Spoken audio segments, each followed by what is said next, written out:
Hello peoplets! Welcome back to my mini vlog! Yo! Peoplets! Day 2 na ng Dubai trip namin dito for the World AI Tech Expo 2025. Yes, gumising kami na parang bagong update sa app. Refreshed pero may bugs pa rin sa mukha. Let's go! Ayan, so nandito kami ngayon sa Movenpick Hotel. Chinelas mo. Pag may dress code dito, hindi ka pa papasukin. Ayan nga, nasita pa nga tayo. At eto na nga, unang agenda namin ngayong araw, punta sa Elof Hotel para silipin ang libreng room na binigay ng event para sa dagdag naming teammate. Siyempre, libre to. So, dapat i-claim bago pa kunin ng iba. Lol. After nyan, Uber naman para mag-quick stop sa day-to-day supermarket. Budget mode activated kasi talagang mga mura daw ang mga bilihin dito sa day-to-day. Talagang bulsa ng Pinoy friendly. Wow, gano'n. So, bumili kami ng mga supplies for the week. Tubig, kape, snacks, tsaka kung ano-ano pa mga essentials. Daw, sabi ni Madam, syempre, may chichirya rin. Di kami robots, no? Kumakain din kami.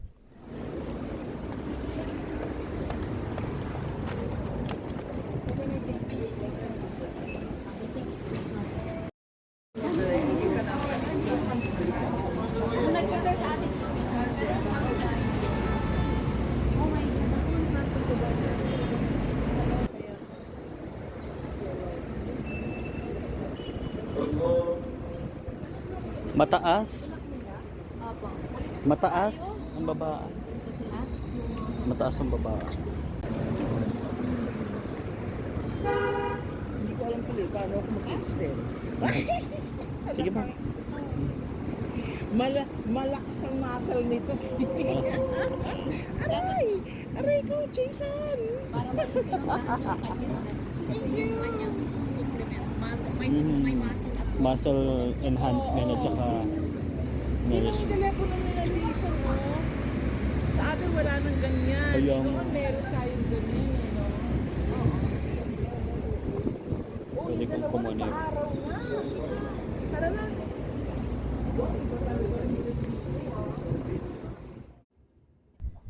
So ayan na nga, super biyahe na naman kami. Paikot-ikot at maghahanap ng makakainan. At dahil nga gutom na talaga kami, lunchtime na, syempre solid. Nag-unli-wings kami sa Wingstop dito near sa Alger Air Center. Chicken galore mga peoplets. So may spicy, may sweet, tangy, and lahat ng flavors na pinagsabay-sabay namin para lang balance ang diet daw. Wow. Diet starts never. So ito na nga. Sarap din ng mga pagkain nila dito. Pero wala nga lang silang pork. Talagang puro chicken.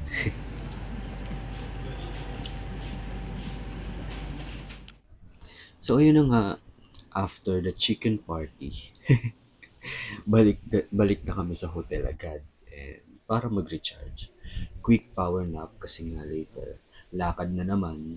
Dubai life is lakad life. So, kaya bago namin gawin ang paglalakad ulit mamaya sa labas, inikot ko muna itong hotel at ang buong amenities niya.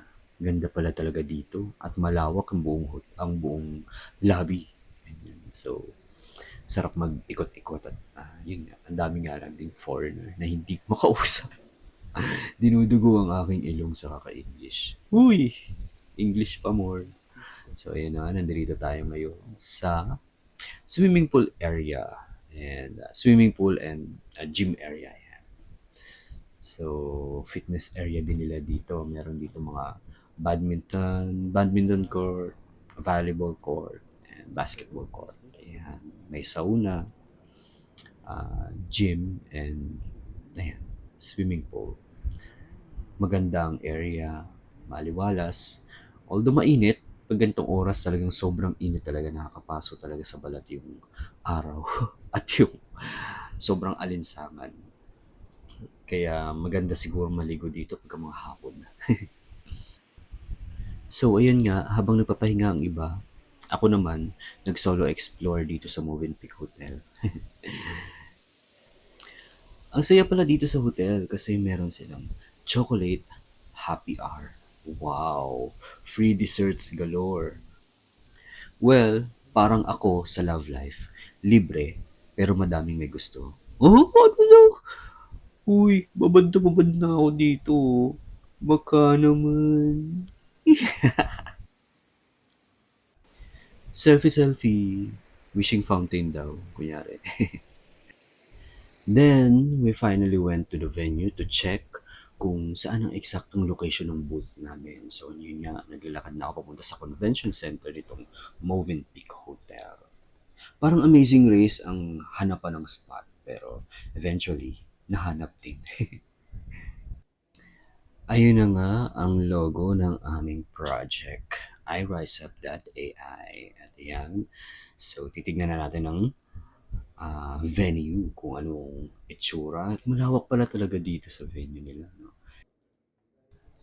So, yan na nga, setup time, banners, tech, flyers, QR code cards, lahat na. Sinet up na namin lahat. Parang mini Silicon Valley ang vibes namin doon. Pero, ayun nga, nagawa na namin. So, let's go, Team iRise of the Day. Yes. And we hope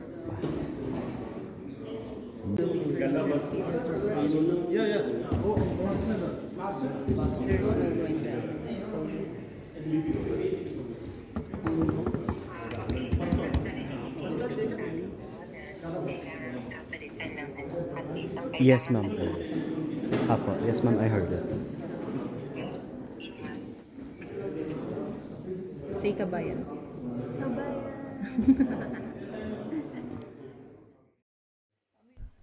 So after mag-set up, gutom na naman.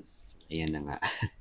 Naghanap na naman kami kung saan kami kakain. So inikot namin tong hotel kung meron ba mga ibang restaurants or kahit fast food na pwede namin mapagkainan dito. Eh, parang hindi naman siya talaga kainan, kundi bar ang nakita namin. Isa siyang chill out bars. Ganyan. So, we tried to hail an Uber again para pumunta ulit sa Algor Air Center Mall. Siyempre, konting gala na rin muna. Konting food trip. Because balance is key. Tech and tukso este. Food. So kung makikita nyo, tuwang-tuwa nga ako dyan. Kasi ang ganda ng Dubai sa gabi. Sobrang liwanag niya. Talagang punong-puno ng LED yung mga buildings. And itong nasakyan namin na Uber ay isang Tesla car. Wow! Manghang-mangha ako dyan. Grabe. Ang ganda ng Tesla car. Tapos ang smooth ng takbo. At meron siyang monitor na nasa-sensor lahat ng dumadaan sa kalsada. Lahat ng sasakyan, lahat ng tao na tumatawid, nakikita mo doon sa monitor na yun. Ayun na nga, nandito na kami sa Alcor Air Center Mall at nag-iikot-ikot na, naghahanap na ng pwede naming makainan. At talagang wala na rin talaga sa mood tong dalawang kasama ko dahil nga gutom na. Natutuwa ako sa fountain na to. Inaalala ba kayo sa shape niya? Ay, Ano kung magbiglasyahan ko naman sa'yo?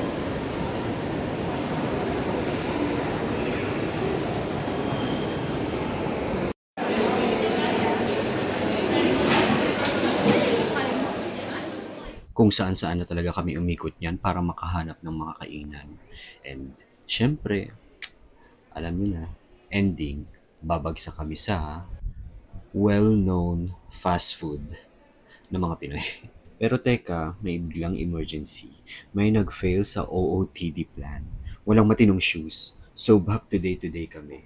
This time, para sa sapatos. Ang daming choices pero syempre, pili kami ng swak sa pa-expo na trip. Wow. So that's it for day 2 mga peoplets.